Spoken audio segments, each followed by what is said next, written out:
সমস্ত শিক্ষক শিক্ষিকা, উপস্থিত আমার স্ত্রী, দাদা, দিদি, ভাই বোন, উপস্থিত আমার সহকর্মী, সহপাঠী, সবাইকে আমার যথাযথ সম্মান ও ভালোবাসা জানিয়ে আমি ক্ষুদ্র বক্তব্য পাঠ করছি।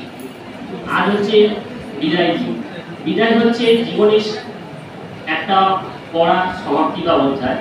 এই অধ্যায় আমরা শেষ করে আমরা নতুন পথে ভবিষ্যতের জন্য এগিয়ে যাচ্ছি। ভবিষ্যতে যাতে নিজেকে প্রতিষ্ঠিত করে দেশ সেবা বা জাতির সেবা নিজেকে যাতে নিয়োজিত করতে পারি। আমি বলতে চাই, আমাদের ইতিহাস ডিপার্টমেন্টের শিক্ষক শিক্ষিকারা আমাদের মেয়ের সাথে পড়াশোনা প্রভৃতিতে সাহায্য করেছেন, এবং আরও বলতে চাই যে শিক্ষক শিক্ষিকারা যে আমাদের নিজেদের মানসিক বিকাশ এবং আমাদের যে মনোবল বাড়াতে যথাযোগ্য চেষ্টা সাহায্য করেছেন। আমাদের ডিপার্টমেন্টের স্যার ম্যাডামরা অত্যন্ত দক্ষতার সহিত আমাদের বিভিন্ন পাঠ্যপুস্তক, নোটবুক প্রভৃতি আমাদের সহায়তা করেছেন। এছাড়াও আমার বন্ধু বান্ধব যারা আমাদের বিভিন্ন কাজে সহায়তা করেছেন।